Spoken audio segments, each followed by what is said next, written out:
My name's Carmine Cafaro, and you're watching Cook It with Carmine. Here, you'll learn about cooking techniques and how to source ingredients, and along the way, I'll introduce you to my friends, family, and favorite food purveyors. So join me in my kitchen to Cook It with Carmine.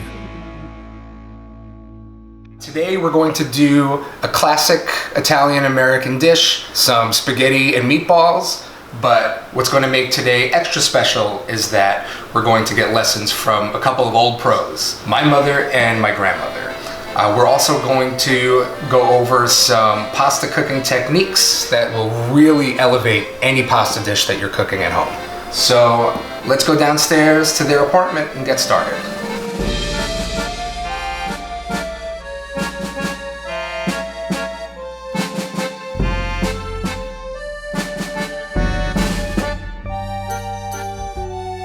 So we live in a two-family house, and this is my mom's apartment right below us. It's pretty common in old school New York Italian culture, but I think it's getting less and less common. But Italian Americans especially, they're kind of very close-knit. We're gonna make a meatball, listen. Okay. My granddaughter thinks my meatballs are better than anybody else's. Your meatballs are really good. According to Josie, they're way better than mine. This is why you're on the show. You're gonna teach me a little lesson on how you make your meatballs, and maybe that'll improve my game a little bit. Oh, okay, this is an eye-round roast. Mm-hmm. It's about a pound. So an eye round is a really lean cut. Yeah. Usually if you're making burgers, it comes from the chuck and there's more fat content in it. But my mom and my grandma, they like to keep things pretty lean. You could get away with lean meat in meatballs way more than you can in burgers, because burgers are just a meat and nothing else, right? Because with meatballs you've got some bread or breadcrumbs, you've got some cheese, right? You've got eggs. So there's other ways to get that fattiness, get some of that, the moisture in a meatball.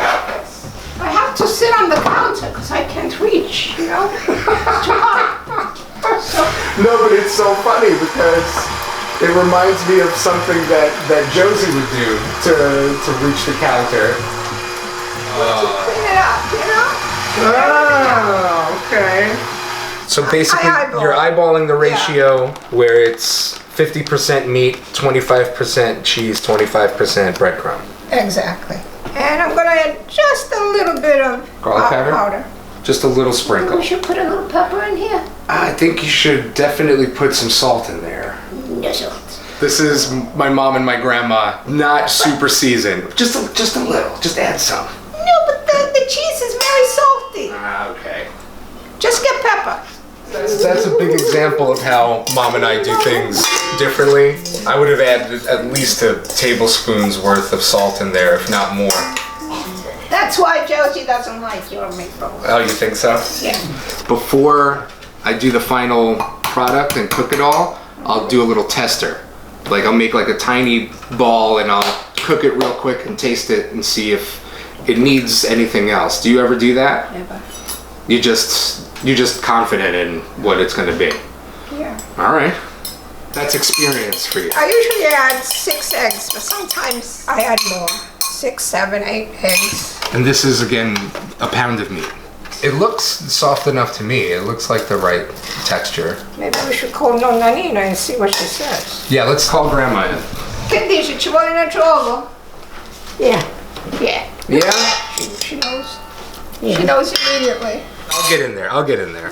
Don't mess it up too much. Yeah, I know.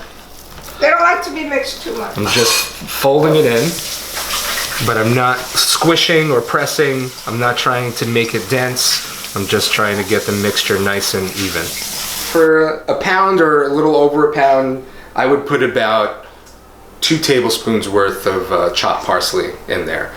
And I mean, I might even put some basil in there too. I like the dried breadcrumbs better, but a lot of people swear Your meatballs are bigger than mine. Oh my gosh. Some people take like stale bread, cut it into chunks, and then soak it in like milk or water. That's how they get their meatballs to be supple, as opposed to using dried breadcrumbs and more eggs. Have you ever tried that? I tried that once. Uh-huh. She threw them in the garbage.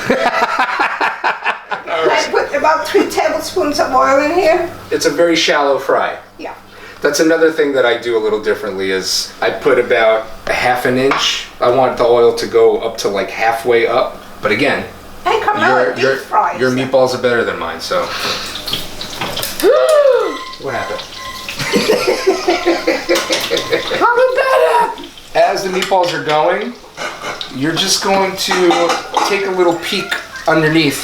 See this nice browning that we got? Check underneath, and we're pretty much there. When they come off, they're not going to be completely cooked through to the center.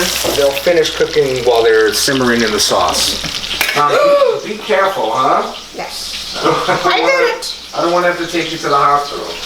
And when you put the meatballs in the sauce, they start to absorb some of the sauce as well. So it's nice to have a nice sear on the outside. 2 cloves of garlic. Garlic. And we use olive oil. Over here we use vegetable oil for the frying of the meatballs. Right, but this is going to cook more delicately, right? And you want the taste of the olive oil in the I sauce. filled the bottom of the pot with oil. 4 tablespoons. Fill the bottom of the pot. Just a word on sauce. You could use different sources of fat. My family, they like to use olive oil, but I know that some sauce recipes, there's butter. They're using garlic in the sauce. Sometimes people just use onions, and often it's to extract the flavor into the sauce and you pull the onion out or you pull the garlic out. It really varies on depending on how you like it. But in general, if you stick to a ratio, if you have a 28-ounce can of whole peeled tomatoes, then about 5 tablespoons of the fat that you want to use, and either garlic or onions. Sometimes I mix it myself. Sometimes maybe I'll put 2 tablespoons of butter, 3 tablespoons of oil. I'll put an onion in, but I'll also put a clove of garlic. It really depends on what's in your pantry and what kind of flavors you feel like putting into your sauce. But that's a fair ratio to stick to, regardless of what ingredients you use. So you guys at home, if your intention is to pull out your garlic or your onions, if you're gonna use onions, then obviously you wouldn't do that at this stage. Yeah, I'll do the same thing. I'll throw the whole stem in there and just pull it out. Yeah, it's easy to take it out. Again, a little bit of simmering on the edges. Some of these meatballs are ready to come out, so let's drop them in. Yeah, you don't want anything to stick to the bottom, right? So as the tomato sauce simmers for an hour, it's going to reduce, so you're going to lose some liquid. As that happens, it'll thicken up, and of course, as it thickens up, it'll stick to the pasta better. And at the same time, you're also cooking the tomatoes. So you're allowing those flavors to develop. And it's a good idea to taste it as you go. Like when you first put this mixture together, it doesn't really taste like tomato sauce. It still tastes like just juice. Yeah, like tomato juice, like raw tomatoes. Usually within an hour, you'll taste it and you go, okay, this is completely transformed into a sauce now. All right, you guys. We're back in my apartment now. We've got our pasta sauce is fully cooked. We already took the meatballs out, so those are ready to eat. Now before we put in our pasta, we want to season the water with salt. So this is a lot of water. I am going to be adding a lot of salt. Don't tell mom and grandma.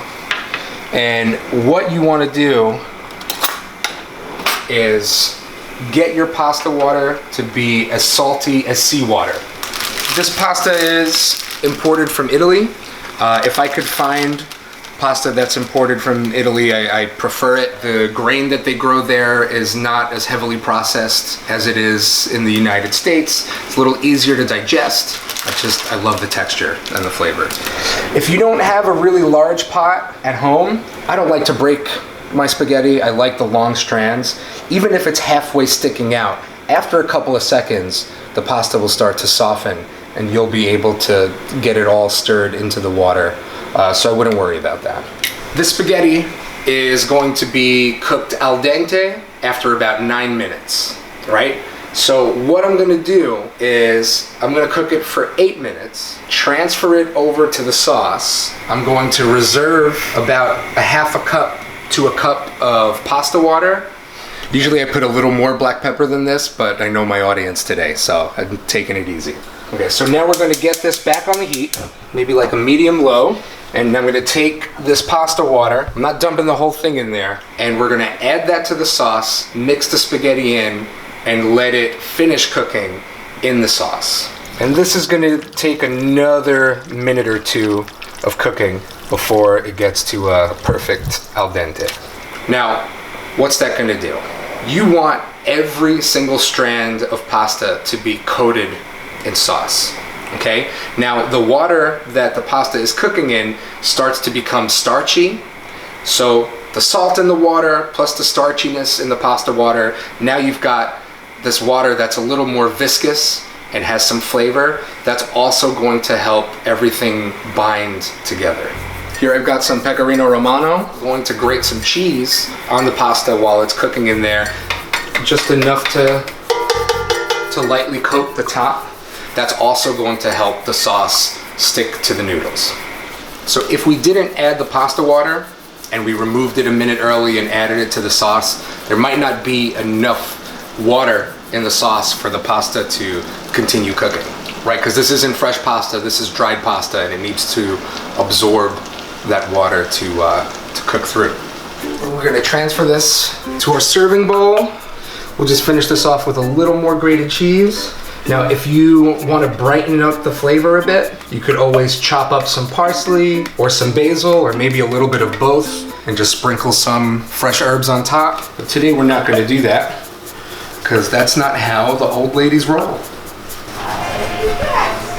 Joe's.